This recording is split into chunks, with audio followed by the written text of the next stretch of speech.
আছে, প্রথম দিনের আমরা ২টা লেকচার পড়ছিলাম। এই ২টা লেকচারের একদম প্রথমটা ছিল বিভিন্ন রকম ক্রিস্টাল স্ট্রাকচার নিয়ে পড়ালেখা। খাতার মধ্যে ক্রিস্টাল স্ট্রাকচার হেডিং দেন। লেখেন, লেখেন।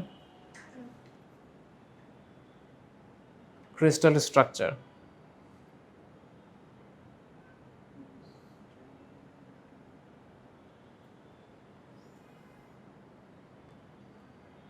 আমাদের এই বিভিন্ন রকমের স্ট্রাকচারগুলো জানা দরকার, তাহলে হচ্ছে আমরা এই যে যত রকমের ম্যাটেরিয়ালস আছে এগুলার প্রপার্টিজের একটা ধারণা পাবো এই কারণে।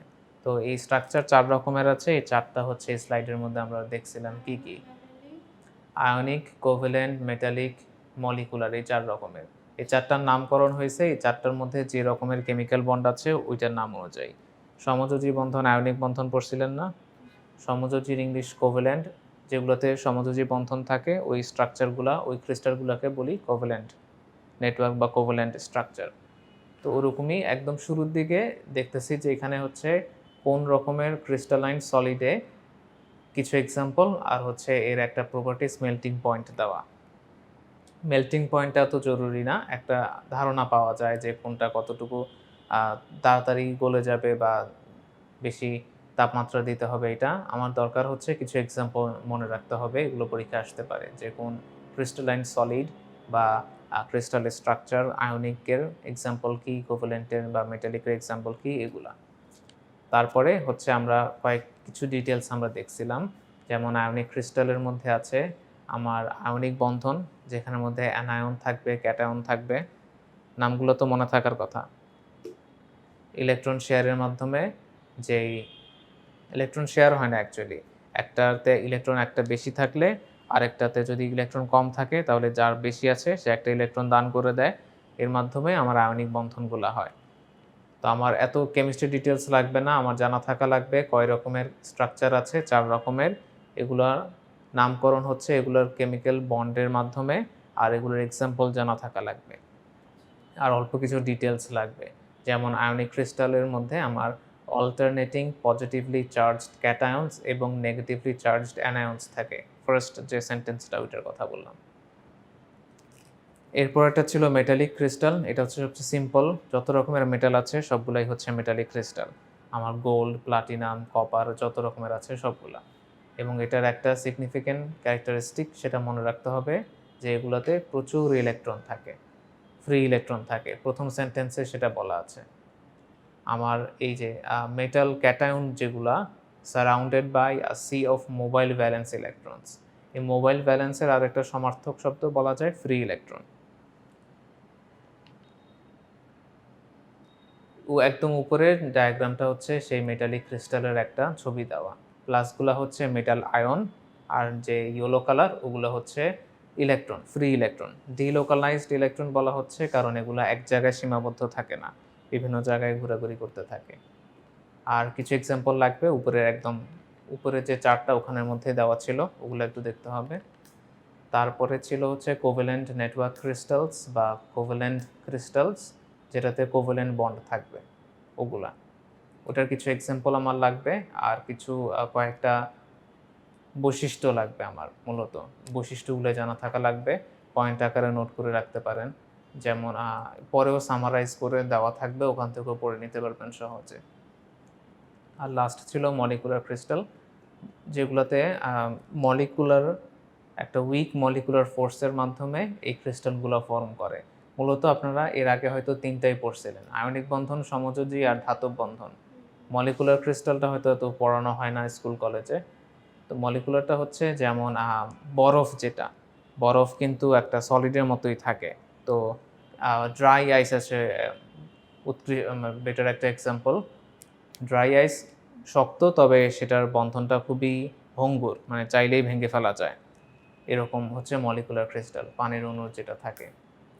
তো এই যে ছোট্ট একটা চার্ট দেখতেছেন, এই চার্টটা হচ্ছে আপনাদের বেশি কাজে দিবে। এখানের মধ্যে কিছু বৈশিষ্ট্য সম্পর্কে দেওয়া আছে, যেমন কোনটার কন্ডাক্টিভিটি কম বেশি, তারপরে মেল্টিং পয়েন্ট কম বেশি কোনটার, কোনটা কতটুকু শক্ত বা হার্ডনেস লেভেল কেমন, তারপরে সারফেসটা কেমন, সারফেসটা কি মেটাল হলে একটু শাইনি হয়, বাকিগুলো একটু ডাল সারফেস। আর এই 4টা ইম্পর্টেন্ট জিনিস সামারাইজ আকারে নিচে বলা আছে। প্রত্যেকটার সবচেয়ে ইম্পর্টেন্ট যে লাইনটা আমার মনে রাখা দরকার সেটা এখানে বলা আছে। যেমন আয়নিক ক্রিস্টালের মধ্যে আমার আয়নগুলো থাকবে, পজিটিভ নেগেটিভ আয়ন থাকবে। মেটালিক ক্রিস্টালের মধ্যে আমার sea of mobile valence electrons বা অনেক ফ্রি ইলেকট্রন থাকবে। কোভ্যালেন্ট বন্ডের মধ্যে কোভ্যালেন্ট ক্রিস্টালের মধ্যে হচ্ছে কোভ্যালেন্ট বন্ড থাকবে, আর মলিকুলার ক্রিস্টালটা একটা উইক ইন্টারমলিকুলার ফোর্সের মাধ্যমে থাকে। আর তারপরে স্লাইডগুলোতে তেমন পড়ার কিছু নাই। আমরা এখানে কয়টা ছবি দেখব, যেমন ডায়মন্ড স্ট্রাকচার। ডায়মন্ড সেটা হচ্ছে কোভ্যালেন্ট ক্রিস্টালের একটা এক্সাম্পল। এখানের মধ্যে কোভ্যালেন্ট বন্ড থাকবে। তারপর আয়নিক ক্রিস্টালের এক্সাম্পল হচ্ছে আমার সোডিয়াম ক্লোরাইড বা খাবার লবণ সেটা। তারপরে মেটালিক ক্রিস্টাল হচ্ছে মেটাল, অনেক রকমের মেটাল, যেমন এখানে কয়েন দিয়ে এক্সাম্পল দেওয়া আছে। আর মলিকুলার ক্রিস্টাল সেটা হচ্ছে, এটা বললাম, একটা উইক ইন্টারমলিকুলার, দুইটা মলিকুলের একসাথে একটা দুর্বল একটা শক্তির মাধ্যমে তারা একসাথে একটা বন্ড ফর্ম করে। আর একটা এক্সাম্পল হচ্ছে এই ড্রাই আইস, এটা চাইলেই খুব সহজে ভেঙে ফেলা যায়, সুতরাং বন্ধনটা খুব দুর্বল।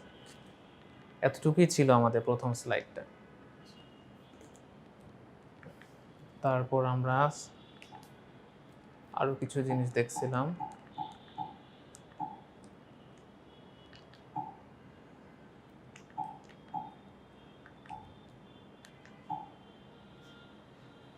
ল্যাটিস আর বেসিস, এই দুইটা কনসেপ্ট আমরা জানবো। এটা একদম ছোট্ট একটা স্লাইড, 2 পেজের। এগুলো কি আসতেছে? আচ্ছা, ঠিক আছে। ল্যাটিস আর বেসিস, এই দুইটা জিনিসের আমার শুধু ডেফিনেশনটা জানা থাকা লাগবে, আর এটার কনসেপ্টটা কি সেটা বোঝা লাগবে। ল্যাটিসটাকে বলা যায় হচ্ছে গ্রাফ পেপারের সাথে তুলনা করা যায়। যেমন আমার কোনো একটা গ্রাফ আঁকার জন্য আমরা গ্রাফ পেপার ইউজ করি, তেমনি ক্রিস্টাল স্ট্রাকচার যদি আমি কাগজে কলমে আঁকতে চাই, তাহলে সেটার যে একটা প্লেন একটা পেপার লাগে, ওটা হচ্ছে ল্যাটিস। এই ল্যাটিসটা হচ্ছে এরকমই, এই যে ছক করা দেখতেছেন, কালো কালো ডট দেওয়া, এরকম একটা 3 ডাইমেনশনাল প্লেন। এখানে তো আর 3Dতে ছবি দেখানো সম্ভব হচ্ছে না। এটার মধ্যেই হচ্ছে আমরা ক্রিস্টাল স্ট্রাকচারগুলো কল্পনা করি যে কোনটার শেপ কীরকম হবে। আর বেসিস বলতে বোঝানো হয় আমার এই ল্যাটিসের মধ্যে অ্যাটমগুলো কিভাবে সাজানো থাকে সেটা। আমার এখানে ডেফিনেশনটা লাগবে, আর এই দুইটা জিনিস কি একটু মনে রাখা লাগবে। নিচের যে ছবিটা দেখতেছেন ওখানের মধ্যে দেখবেন যে কিছু কালো ডট আছে না, ওগুলো হচ্ছে আমার ল্যাটিস বোঝানো হচ্ছে। আর সামনের যে একটু বড় রেড ডট, ওটা হচ্ছে আমার সামনের দিকের অ্যাটমগুলা, আর পিছনেরটা একটু দূরে, এই কারণে ছোট সাইজে দেখানো হচ্ছে। অর্থাৎ আমার চারদিকে অ্যাটমগুলো সাজানো থাকে এই ল্যাটিস প্লেনের উপরে। আর ইউজুয়ালি ল্যাটিস আমরা ছবির মধ্যে আঁকি না, কারণ ওটাও তো একটা ইমেজিনারি একটা প্লেন, ওটার এক্সিস্টেন্স ধরে নেওয়া হয়, ওটা আঁকার দরকার হয় না। তা আমরা সাধারণত এরপরে কয়েকটা যখন আমরা অ্যাটম স্ট্রাকচার দেখব, তখন দেখব যে সামনে পিছনে অ্যাটমগুলোই শুধু আঁকা হচ্ছে গোল গোল ডট দিয়ে। আর এই দুইটা জিনিস আমার জানা কেন দরকার, কারণ এর পরের স্লাইডেই হচ্ছে ক্রিস্টাল স্ট্রাকচারের কিছু নমুনা দেখব, এই কারণে এই স্লাইডে এতটুকুই।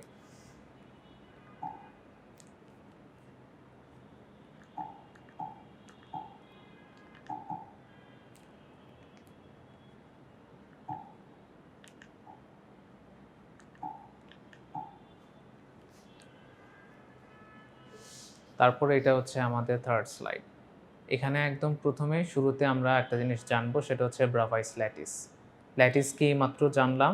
ব্রাভাইস ল্যাটিস হচ্ছে আমার এমন একটা ল্যাটিস যেটা যে কোনো দিক থেকে আমি যদি তাকাই তাহলে আইডেন্টিক্যাল, একই রকম লাগে।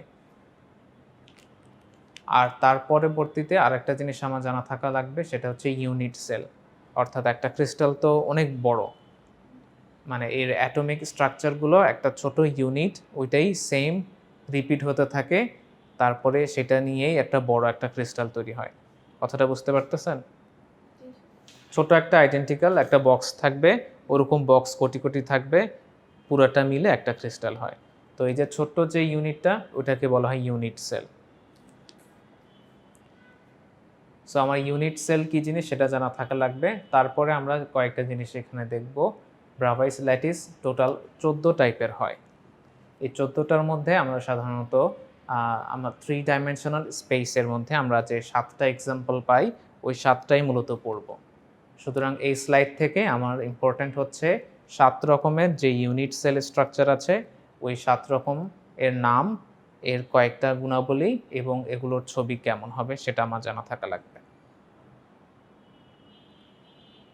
আমার তাহলে ইউনিট সেলের ডেফিনেশনটা পড়া লাগবে, ইউনিট সেল কি সেটা জানতে হবে, ব্রাভাইস ল্যাটিস কি সেটা ডেফিনেশন লাগবে, আর ইউনিট সেল যে 7 রকমের আছে বা 3 ডাইমেনশনাল স্পেসে ওই 7 রকম সম্পর্কে আমরা একটু ডিটেলসে পড়ব।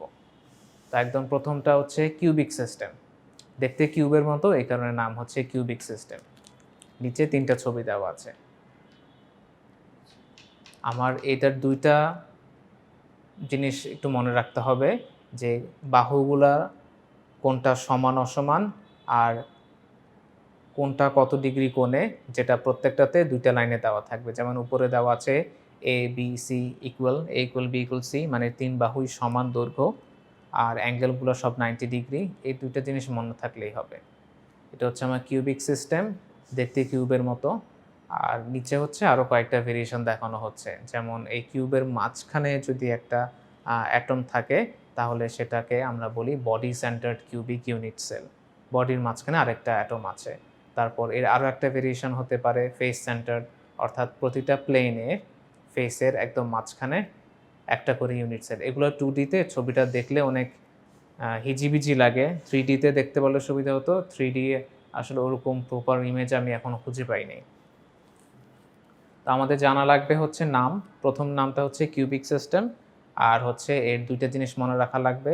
আমার বাহু যে এবিসি ওগুলা সমান, আর প্রত্যেকটার সাথে প্রত্যেকটার অ্যাঙ্গেল হচ্ছে 90 ডিগ্রি করে। এ আর বি এর সাথে অ্যাঙ্গেল হচ্ছে আলফা, বি আর সি বিটা, সি আর এ এর সাথে গামা।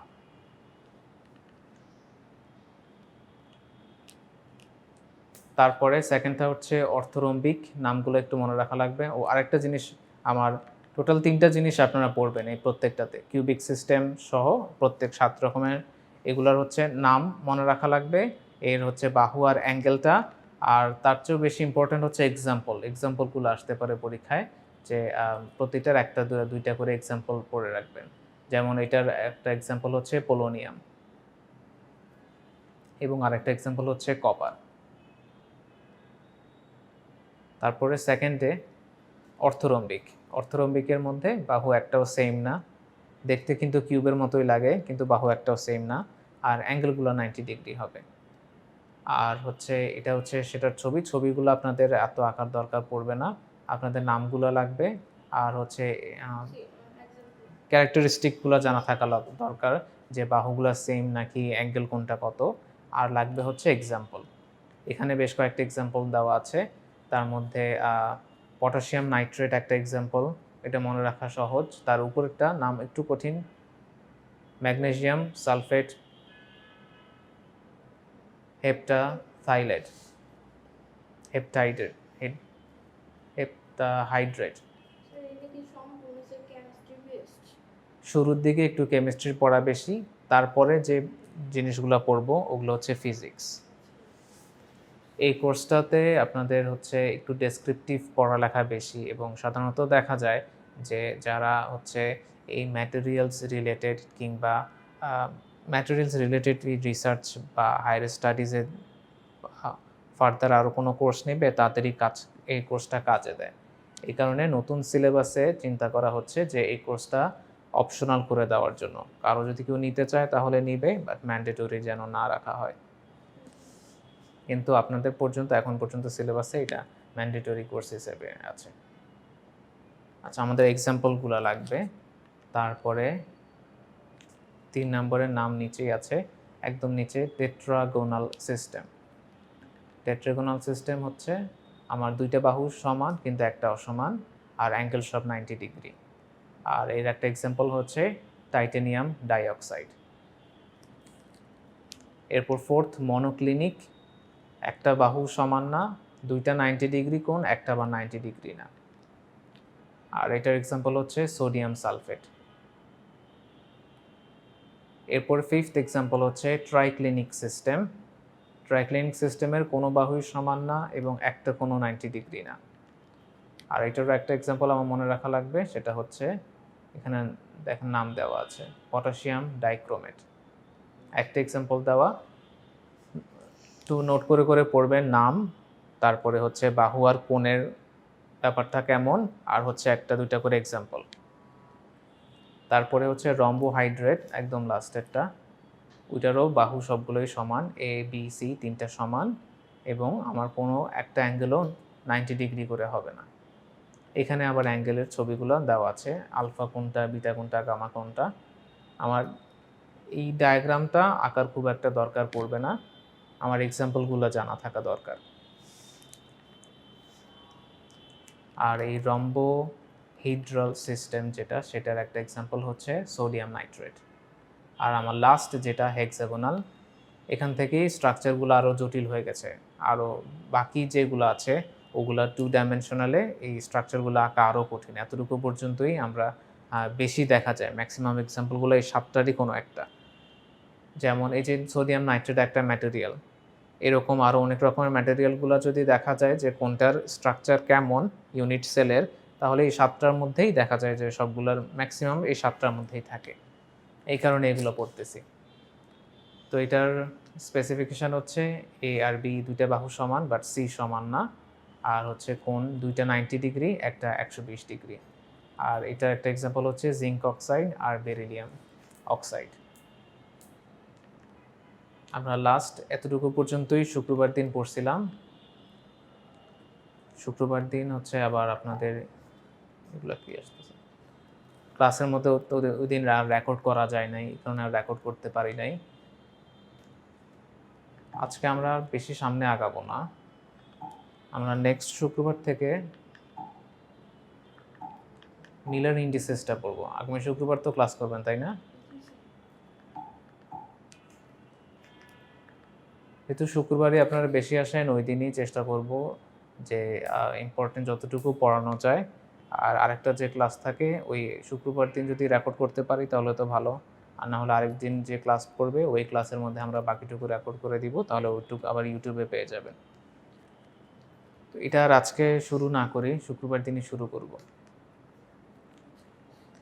এখন পর্যন্ত যতটুকু পড়াইলাম, শুরুতে ছিল ক্রিস্টাল, ওখান থেকে হচ্ছে ছোট ছোট শর্ট কোশ্চেনের মতো আসবে, নামগুলো আসতে পারে, কত রকমের ক্রিস্টাল স্ট্রাকচার আছে ওগুলোর আবার কয়েকটা এক্সাম্পল আসতে পারে, অথবা আরেকটা আসতে পারে যে এগুলোর একটা কম্পারেটিভ মানে একটা পার্থক্য করা, যে কোনটার কীরকম পার্থক্য।